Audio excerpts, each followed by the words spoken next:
We still have 2 bolts left. Man, this is exciting. Oh, I can't wait. Yeah. Pretty oily too. Show me.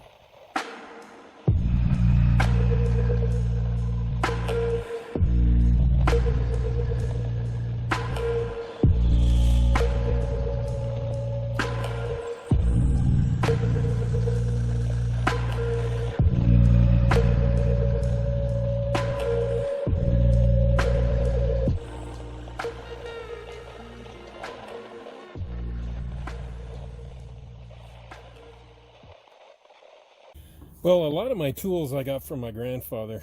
This is a Wilson Standard, made in USA, long time ago.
Okay, there you can see it.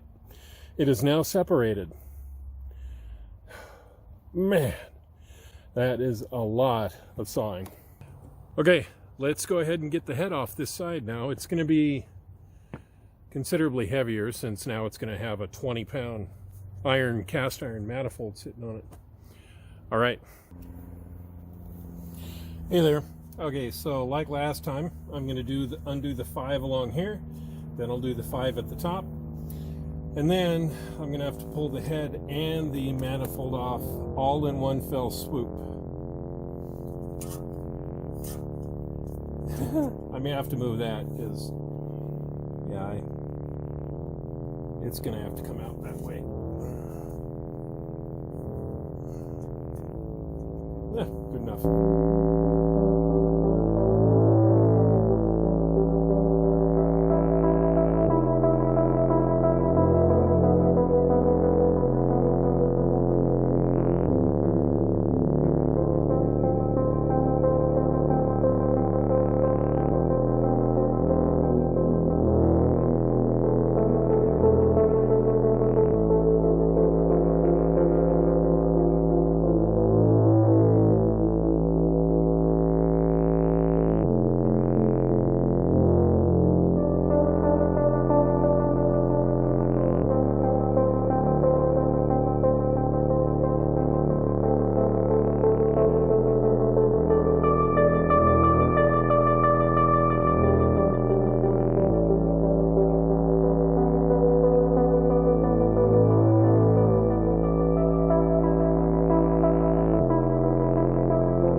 hear the head moving.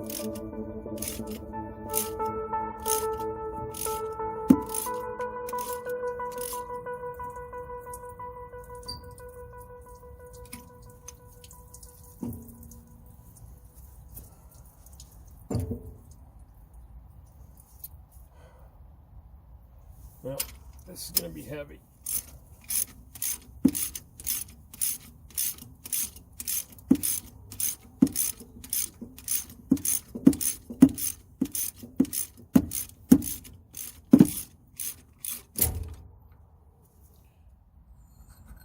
All right.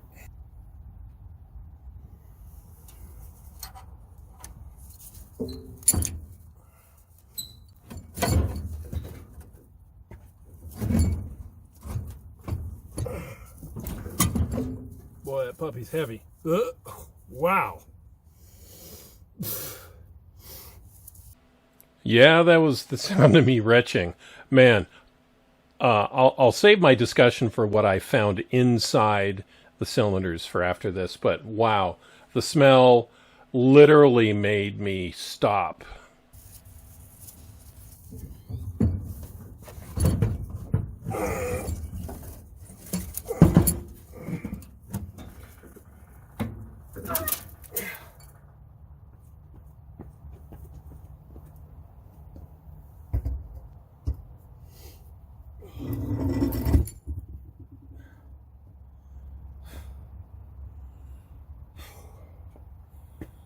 Oh,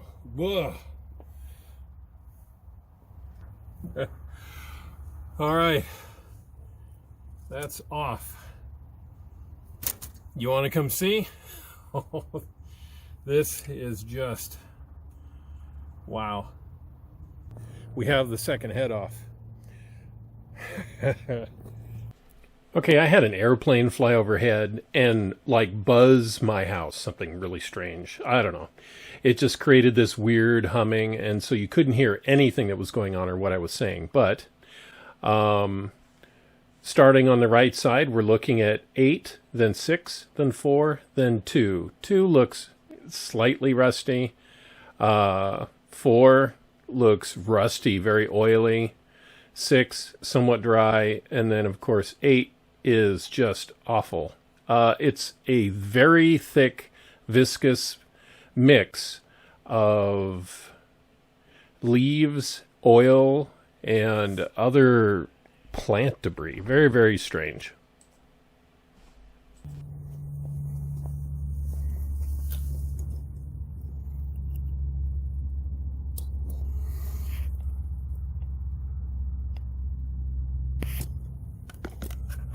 There's 2, 4, 6, then 8. 8 looks pretty awful. Let's see if I can't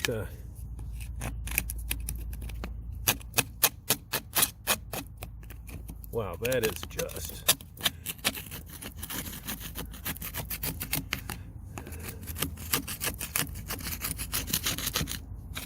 look at that. Oh man, I bet you somebody sugared this engine. All right, well, there's the head. Here's the block. I have some light here for you. There we go. 2, 4, 6, and 8. Let's take a closer look. Okay, there's 2.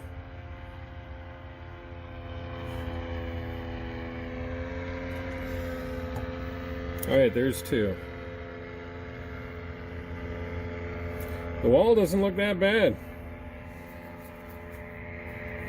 There is no lip. Okay, here's 4. Looks like a nest of leaves and debris.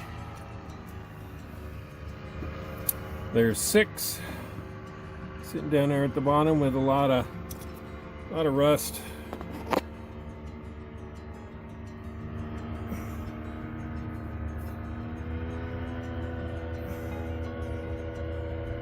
You can see the walls are rusted and pitted.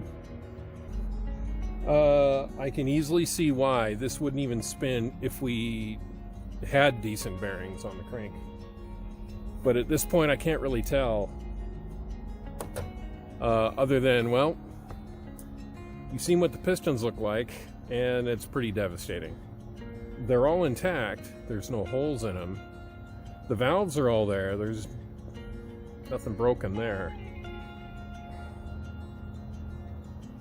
But it looks like to me that the spark plugs maybe were not in this for a long time, and so a lot of debris got up in there. Or, yeah, I can't think of anything else other than maybe the carburetor not being on there, and then a bunch of debris just got in through that way.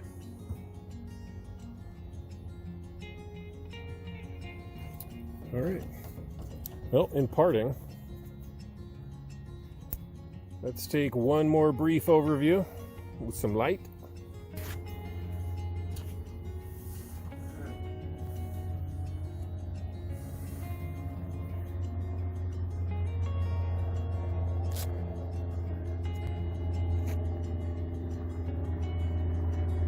There's significant rust on 1.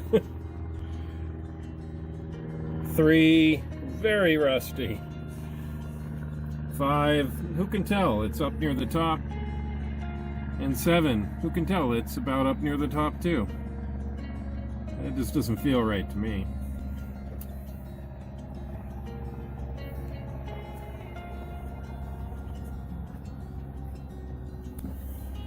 Alright, then of course we have 2. You can kind of see there still might be some cross-hatching in there. I don't know. But that's probably the cleanest one. And of course that is just awful. I wonder if I can scrape some of that out of there.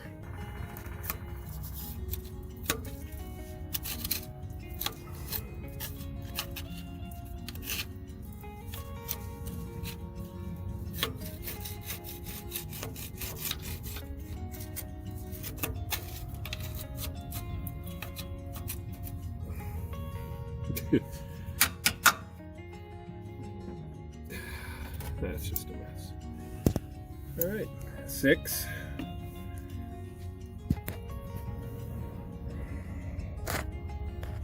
Rusted, pitted. Yeah, and then of course the last one, 8.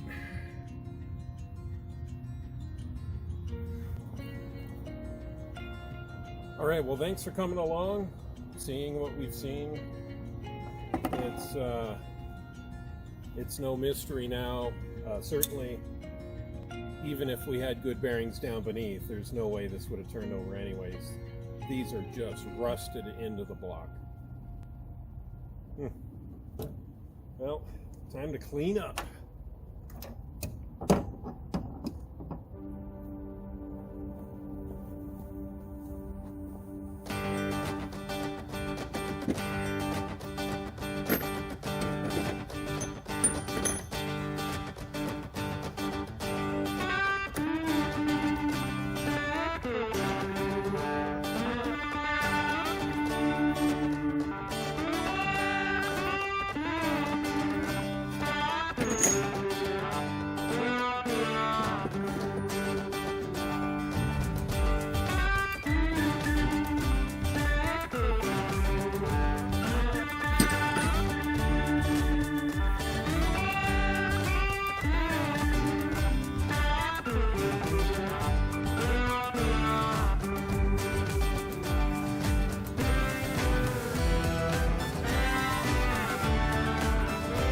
Alright, well, thanks for coming along in another episode of Bishop's Garage here.